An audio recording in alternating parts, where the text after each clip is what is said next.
یہ تو بات یہاں تک میری تھی آپ کے ساتھ جو میں نے بات کی غیر مسلم ممالک میں توہین رسالت کے مقاصد کیا ہیں۔ اب آتے ہیں مسلم ممالک میں توہین رسالت آخر کیوں ہوتی ہے۔ ایک بات یاد رکھیں، گناہ کا تکرار ہو تو گناہ کی ہیبت کم ہو جاتی ہے۔ اللہ اکبر۔ جیسے آپ دیکھتے ہیں کہ ہمارے ہاں بعض جگہوں پر قرآن کے اوراق نعوذ باللہ گٹروں میں ملتے ہیں۔ یہ کیا ہے کہ مسلمانوں کے دلوں سے قرآن کی عظمت کم کرنے کی کوشش کی جائے۔ منکرین حدیث کو پیدا کر کے انہوں نے حدیث کی عظمت کچھ خاص طبقے میں کم تو کروائی، اور جس طبقے میں کم ہوئی اور اس طبقے کی قیادت جن کے ہاتھ میں ہے وہ میڈیا پہ ان لوگوں کو پروموٹ بھی کرتے ہیں، پروٹیکشن بھی دیتے ہیں، شہرت بھی دیتے ہیں، عزت بھی دیتے ہیں، دولت بھی دیتے ہیں۔ یہ ساری فنا ہونے والی چیزیں، ٹھیک ہے۔ اب ان کا نشانہ قرآن ہے کہ قرآن کی ہیبت بھی لوگوں کے دلوں میں کم ہو، تو آپ دیکھتے ہیں قرآن کی گاہے بگاہے تھوڑے تھوڑے وقت کے بعد توہین ہوتی رہتی ہے۔ بالکل اسی طرح توہین رسالت ہے، گاہے بگاہے مسلم ممالک میں توہین ہوتی ہے، کیونکہ جب گناہ کا تکرار تسلسل کے ساتھ بندہ دیکھے تو اس کی ہیبت کم ہو جاتی ہے۔ توہین رسالت پر مسلمان برداشت نہیں کرتا، لیکن جب تسلسل کے ساتھ توہین ہونے لگے گی تو مسلمان اس واقعے کو بھی نفسیاتی طور پر عام واقعات کی طرح ایک واقعہ سمجھنے لگے گا۔ یہ ان کی بہت بڑی خوش فہمی ہے، لیکن اس کا راستہ روکنا بھی ہوگا، کیونکہ مسلمان واقعی کمزور مسلمان تو اس عام واقعات کی طرح ایک واقعہ سمجھ لیں گے، کیونکہ بندے کی نفسیات ہے۔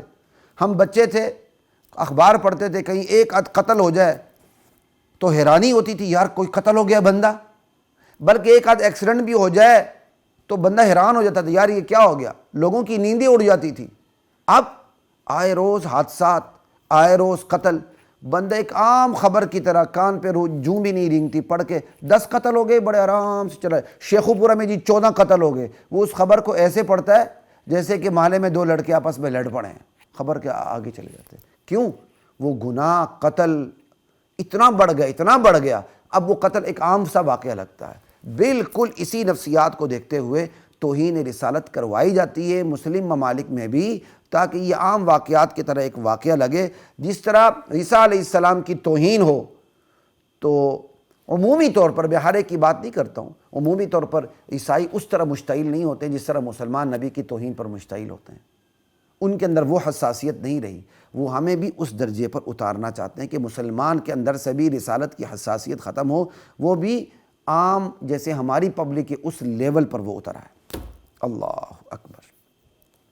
ایک بات ہو گئی، اگلی بات، اب رسالت کے بارے میں حساسیت کو ختم کرنے کے لیے وہ بے حیائی کے تمام ذرائع کو استعمال کرتے ہیں، بے حیائی کے تمام ذرائع کو استعمال کرتے ہیں۔ یہ پورن فلمیں، پورن ویڈیوز جتنی بھی ہیں، یہ اس لیے دکھائی جاتی ہیں اور لوگوں کو اس میں ملوث کیا جاتا ہے تاکہ بعد میں یہ لوگ اپنے محرمات کے ساتھ زنا کریں، بدکاری کریں، اس کے بعد پھر ان کو توہین رسالت کی طرف لایا جاتا ہے۔ یہ ایک پورا منصوبہ ہے، جس پر کچھ دن پہلے میرے ایک پڑھے لکھے عزیز ہیں، ان کے ساتھ بھی میری بات ہو رہی تھی، ایڈوکیٹ ہیں، تو انہوں نے مجھے انشاءاللہ اس حوالے سے کوئی مٹیریل بھی فراہم کرنا ہے، اور بتا رہے تھے کہ کسی چینل پہ اس حوالے سے ایک پروگرام بھی ہو چکا ہے۔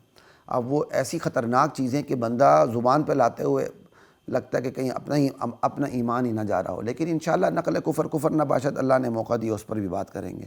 بہرحال کہنے کی بات یہ اصولی حد تک بے حیائی کے تمام ذرائع استعمال کی جاتے ہیں۔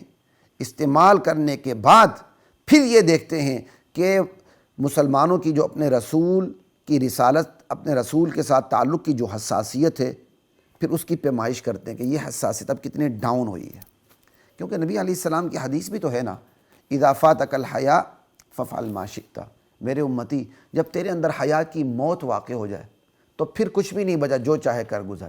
اس کا مطلب یہ ہے جب حیا کی موت واقع ہو جائے تو پھر ہر گناہ کرنے کا امکان پیدا ہو جاتا ہے۔ ذالکم مما علمنی ربی، یہ ایک حدیث کی وضاحت میرے ذہن میں آئی تو میں نے آپ کو بتا دی۔ جب بے حیائی پر بندہ اترا ہے پھر ہر گناہ کرنے کا ہمت پیدا ہو جاتی، امکان پیدا ہو جاتا، ٹھیک ہے۔ تو وہ بے حیائی کے تمام ذرائع کو استعمال کرتے ہیں، مسلمانوں کو لت پت کرتے ہیں، اس کے بعد پھر توہین رسالت کر کے پیمائش کرتے ہیں کہ دیکھیں آپ، ایک تو عمومی پیمائش کرتے ہیں، پھر خصوصی طور پر جو بے حیائی میں لت پت ہوتے ہیں ان سے توہین رسالت باقاعدہ کروائی جاتی ہے۔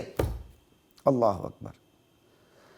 اس طرح رسالت کے ساتھ جو ہمارے ایک حساس ہمارا تعلق ہے، وہ اس حساسیت کو کم کرنے کی کوشش کرتے ہیں، بلکہ آہستہ آہستہ فنا کرنے کی کوشش کرتے ہیں، بلکہ اسلام سے برگشتہ کرنے کی کوشش کرتے ہیں، بلکہ گھر کے اندر ہی دشمن پیدا کرنے کی کوشش کرتے ہیں کہ گھر کے اندر ہی مسلمان ممالک کے اندر اسلام کے دشمن بن کر ہمارے نمائندہ بن کے سامنے آئیں۔ اللہ اکبر۔ پھر بے حیائی میں مبتلا کر کے جبراً طوعاً کرہن رسالت کی توہین کروائی جاتی ہے۔ یہ سارا کیا ہے؟ شیطانی دجالی جو ورلڈ آرڈر ہے اس کو نافذ کرنے کی یہ تمام حربے، تمام طریقے۔ اللہ اکبر۔ یہ تمام تر باتیں تو ہوئی جو کھلی توہین کے حوالے سے ہے، جو کھلی ہوئی توہین کرتے ہیں۔